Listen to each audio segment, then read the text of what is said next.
अजीज तुलबा किराम, आज की इस वीडियो में हम खुदाए सुखन शहनशाह गज़ल मीर तकी मीर की शायरी का फनी और फिक्री जायजा पेश करेंगे।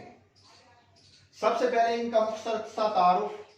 खुदाए सुखन मीर तकी मीर आफताब उर्दू के ताबिंदा सितारे थे। गमे हयात और गमे कैनात पर मबनी उनके अशार जिंदगी की तलखियों के अक्कास भी हैं और जज्बात मोहब्बत के तर्जमान भी।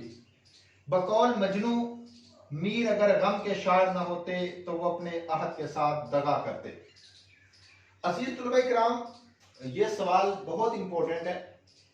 आप इसको तशरीह में भी लिख सकते हैं और इसी तरह ये एक अलग से सवाल आएगा, मीर तकी मीर की शायरी का फनी और फिक्री जायजा पेश करें। सबसे पहली बात, आपको आउटलाइन यानी हेडिंग्स मैक्सिमम याद होनी चाहिए। जब आपको हेडिंग्स याद होंगी, आप जितनी ज्यादा हेडिंग्स लिखेंगे उतने ही ज्यादा आपको नंबर मिलेंगे। तो सबसे पहले मीर तकी मीर की शायरी समाज की आईनादार है। उन्होंने अपने दौर की बेबसी और बेचारगी का नौहा लिखा, क्योंकि मीर तकी मीर ने अपनी आंखों के साथ दिल्ली की सल्तनत को उजड़ते हुए देखा। उन्होंने मुसलमानों की बेगौर कफन लाशें देखी और उन्होंने अपने उस दर्द को और समाज की तस्वीर को बड़ी ही खूबसूरत अंदाज में अपनी शायरी में पेश किया। बकौल मीर, दिल्ली में आज भीख भी नहीं मिलती उन्हें, था कल तक दिमाग जिन्हें ताजो तख्त का।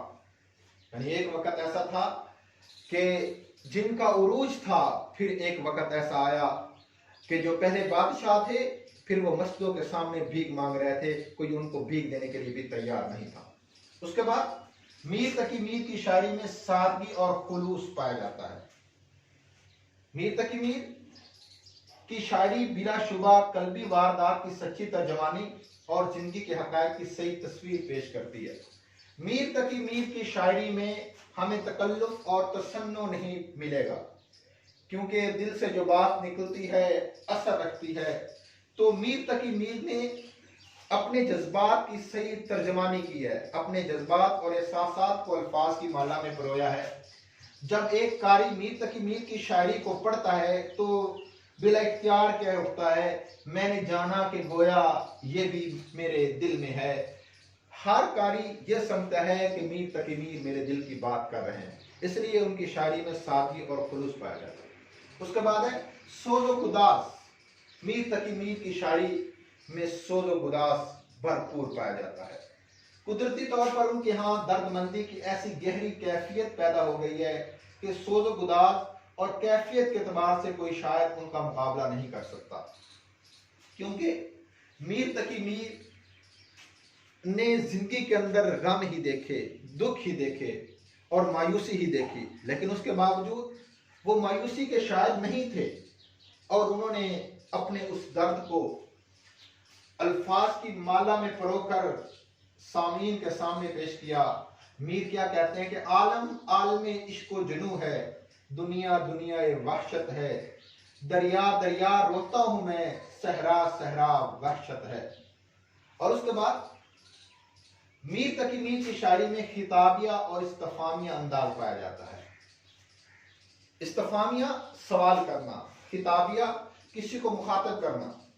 जब हम किसी को मुखातब करते हैं या किसी से सवाल करते हैं, वो या हम उसको शामिल गुफ्तगू करते हैं। तो मीर तकी मीर ने भी जो उसके सामीन थे, जो उसके क़ारीन थे, उन्होंने उनको अपने दर्द में शरीक किया है। उनके अशार में गुफ्तगू का सा अंदाज पाया जाता है। कैसे कहते हैं, देख तो दिल के जान से उठता है, ये धुआं सा कहां से उठता है। अब ये धुआं सा कहां से उठता है, ये सवाल करके वो कारी से पूछना चाहते हैं कि आप मेरे इस दर्द और दुख के अंदर शरीक हो। और उसके बाद मीर तकी मीर की शायरी में कदीम उर्दू के अल्फाज पाए जाते हैं। कदीम उर्दू के अल्फाज मीर तकी मीर की शायरी में इनफरादियत पैदा करते हैं। जैसे मीर की गजल का एक शेर है, लगती है उसकी चश्मे शोख जहां, एक आशोब वहां से उठता है। अब असल में तो लफ्ज वहां की बजाय वहां है, ये जो जदीद उर्दू है लेकिन ये वहाँ का लफ्ज़ जो है ये कदीम उर्दू है। तो मीर तकी मीर ने अपनी शायरी में इनफरादियत पैदा करने के लिए कदीम उर्दू का लफ्ज़ इस्तेमाल किया है। और इसी तरह मीर तकी मीर के शायरी में तकरार अल्फाज और हरूफ पाया जाता है। अल्फाज और हरूफ का जो है तकरार पाया जाता है।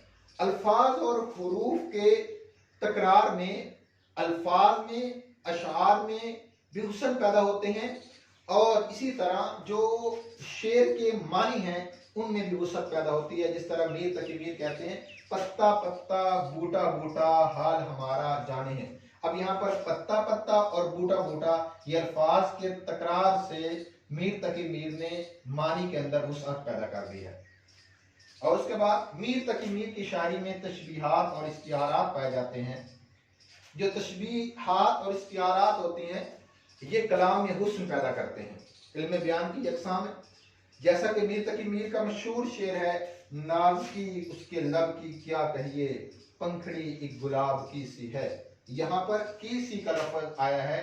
तो इस शेर के अंदर मीर तकी मीर महबूब के होंठों की नाज़गी को गुलाब की पत्तियों के साथ तशबीह देकर अपनी शायरी में हुस्न पैदा कर रहे हैं। और इसी तरह नेक्स्ट जो हेडिंग है वो है मीर तकी मीर रिवायत के नहीं हिकायत के शायर हैं। रिवायत और हिकायत में क्या फ़र्क है? हाँ जी, रिवायत का मतलब है कि जिस तरह दूसरे शायर वो रिवायत करते आ रहे हैं, यानी उन्होंने महबूब की जुल्फ़ों का जिक्र किया, महबूब के चेहरे का जिक्र किया और इसको आशिकी के ही मजमून रकम किए। लेकिन मीर तकी मीर की शायरी ऐसी नहीं है। जब वो शायरी करते हैं तो ऐसे लगता है जैसे वो एक कहानी सुना रहे हैं, जैसे वो समाज के दर्द की तस्वीर कशी कर रहे हों। तो मीर तकी मीर को बिलाशुबा गज़ल का बादशाह कहा जाता है। तो ये इनके शायरी के फ़िक्री और फ़नी महासिन है, समाज की आइनादारी, सादगी और खुलूस, सोज़ बुदात, किताबी और इस्तिफ़ामी अंदाज, कदीम उर्दू के अल्फाज, तकरार अल्फाज और हरूफ, तशबीहात और इस्तिआरात, रिवायत नहीं हिकायत। उम्मीद है आपको हमारी वीडियो पसंद आई होगी। अगर पसंद आई है तो चैनल को ज़रूर सब्सक्राइब कीजिएगा, बेल आइकन को भी प्रेस कीजिएगा। अपना बहुत बहुत ख्याल रखिएगा। अल्लाह निगहबान।